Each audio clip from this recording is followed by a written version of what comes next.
All right, so now we are going to start officially our 7th assignment for digital art. It's where we're going to create an original idea as what's called a spot illustration, which has a lot in common with a logo, except that it doesn't need to be nearly as versatile. It's used for a specific purpose. So where we can always get more information about our assignments, just to remind you, if you go into the Canvas course, you go to modules, you go to assignment sheets, you'll see just one-page breakdowns of each assignment. But why I wanted to point you here is we start with this assignment with a spot illustration that we color. And we're going to work between Illustrator and Photoshop for this. And then the next assignment is a font or flag design, which we'll do in Illustrator. And then as part of this, we'll merge them together into a finished poster. And then we go back to Photoshop for assignment 9 for digital painting. But this is where we really get to showcase our own individual tastes. So one way to do that is to research and find some digital posters that you think are interesting. Poster design, especially independent poster design, has become a big deal, especially in the last 5 years or so, with a lot of independent printers for movie posters, for bands and concerts. And so you'll see a lot of these posters made digitally. So I want to help you tease apart the difference between spot illustrations and just full kind of cover design or poster design. So here we have posters. Let's see this example, where you have a logo type treatment, and we're going to be doing that with assignment 8, our next assignment. Some sort of font-based design accompanying an illustration. But this illustration is cropped off at the edges. It fills the entire space. It's not what's called a spot illustration. It's more often called something like a cover shot, or you can think of it as a pinup.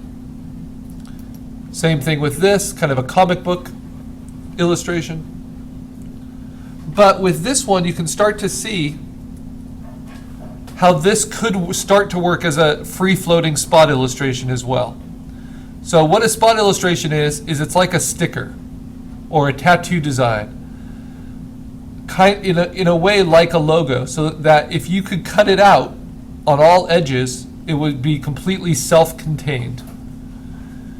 And you can see that this image is centered around a single spot illustration. And that's the first goal, is that we're going to make a spot illustration that stands alone. Now this has this beautiful, simple illustration, but you see how it's cut off at the edge? So it's not free floating like this illustration could be. We have a spot illustration here at the center of this poster. And then all you have to add to make a poster is a background and some text. So that's what I recommend, kind of finding digital posters that you're interested in. It can even be book covers like this, which is centered around a spot illustration. And then all it needs to be a full cover is a background and some text. Or this. It comes up. So let's look at what kind of spot illustrations consist of, even when my slides aren't working. So, some examples we can use. Well, I picked 4 posters that show digital coloring in different ways. And they showcase the different types of digital coloring we're going to be learning and have the option to use. Now first, let's look at this image. This is not a spot illustration, right? It looks like a screen grab from an animation, or it's a dynamic poster shot. But it doesn't work as a spot illustration because it's cut off at the edges, it fills up the entire space, it's not a free-floating contained image. But if we look at the digital coloring, we'll see that everything is outlined, even though it's a very thin animated outline, and sometimes that outline changes colors. There is an outline there. And if the color in the image is filling in an outline, it's what we call digital coloring, not digital painting. Because each shape that is outlined, whether it's the fur on her wrist, or this fabric, or her skin, is filled in with color. But we're going to learn how it goes a lot more complicated than this. So you have, in this case, duotone cut edge color, or hard edge color, or what's often called cell shaded color. So what is her skin color? Well, it's this light color and that shadow color. And the shadow difference between that is a crisp line. And that all exists within the outlined contained shape. Same thing for this, the fur. It's two colors, crisp delineation. Same thing for the fabric, same thing for her hair, though it's slightly softer edge there. And that's how you get this image. Now, if we look at the poster design, we can see those types of digital coloring relate to poster design. So here we just have black outlines filled in with what's called flat color. Very simple. Every outline shape is filled in with a solid color. Kind of like Sunday comics. And then it's put on a background, and then it uses text, and you have a poster. Or this. This is black outlines filled in with what's called duotone color. And the duotone color, going from the light blue to a dark blue value within the same color shape. In this case, it's soft edge. It blends from light to dark instead of a hard division between those colorings. And then here we have full spectrum color. It uses an array of colors, not just lights and darks of the orange of the tiger, but lots and lots of different colors on top. Now in this example, you'll see full spectrum color used as a special effect for her hand glowing with this flame. And those colors range from yellow to blue to green to purple. And all of those are overlaid on top of the line work. And that's what's called a color hold, because these colors affect all the colors underneath. So the printer has to hold those lines so that these can affect them. So we're going to be learning about all these things and doing this spot illustration. But let's start at the beginning. First, we need an idea. So I had an idea. I'll be showing you kind of two different things. I do a lot of this in my illustration work. I had an idea to play with a word game with Vladimir Putin. And I did this as a birthday card for a nephew. But I started with a sketch. And sketches are always the good way to go. Try out different ideas. So my idea was to do Vladimir Putin, the ruler of Russia and cover boy of the nightly news, and to dress him up as He-Man, but to have the Russian emblem, hammer and sickle on his chest, and he's wearing kind of bearskin jumpers and boots, and he's going to be crushing a Ritz cracker, and then the text that can go with it might be Putin on the Ritz, which is an old song lyric. So from the sketch, the next thing I need to do is ink it, and you can do this by hand. So this is just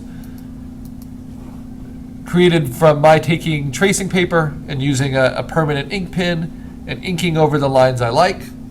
It's a very immediate way to do it. It's available to you. And then what you can do is take that ink line and you can open it in Illustrator and you can translate it and vectorize it, live trace it with the right settings into clean vector lines like this, which are individual filled vector paths. Now they might need a little bit of cleanup, like that eye shouldn't pull quite so triangularly, but that works pretty well. But I also want to show you how we can digitally ink. We can do it in Flash, as David's presentation showed, and we can also do it in Illustrator, as I'll show you today. And then our final step, once we have that clean vector outline, is color. So I did this little color comp just with markers, just to play with the ideas of the color palette I wanted. And I was thinking, okay, I want to do Vladimir Putin. I want to do him in duotone color, so he has a light value to his skin and a dark value to his skin. I played with cut edge here, where the division is very clean, but with marker and with blending, it ended up being fairly soft.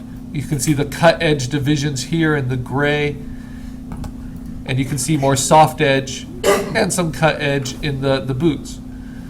And then I had this idea of doing kind of this special effect of the rainbow flag and sparkles behind, just because of all the very draconian kind of anti-homosexual policies that are being enacted in Russia, and to kind of play with this macho persona that Vladimir Putin likes to put on. All right, so that's the idea. How do I make it work as a digital illustration instead of just a birthday card that's hand-drawn?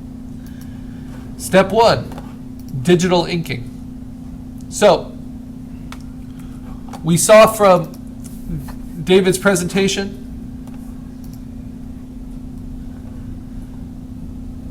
let's open it up, that if you prepare your files in Flash in the way that David likes to, you can set it up so that you can use the tools to ink within Flash. And that as you draw, especially with the paintbrush, on a new layer, you can see the new layer up here,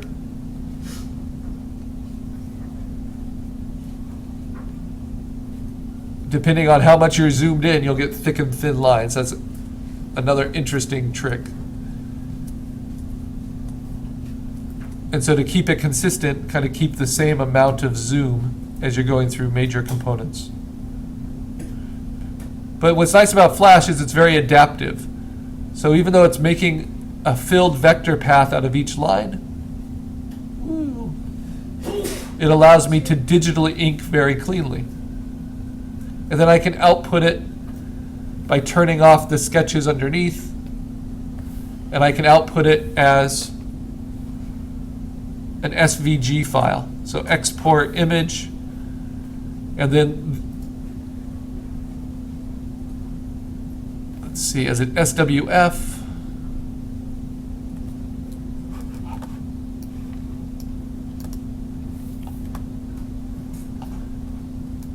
And we can eventually turn that into a flat vector that we can use. But there's a tool that I've held out on explaining to you in Illustrator, which can do a similar thing. But it's not great for logos because just like drawing in Flash, you don't get super clean, accurate lines.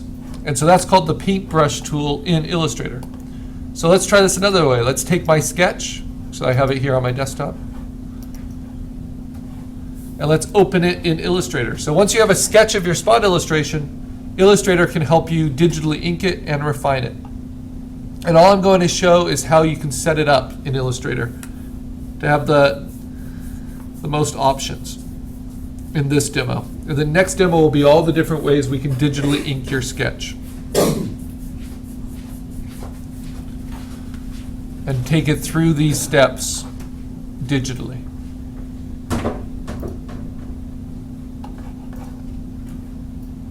All right, so here's our sketch. I'm going to make a new layer on top. I'm going to lock the sketch layer.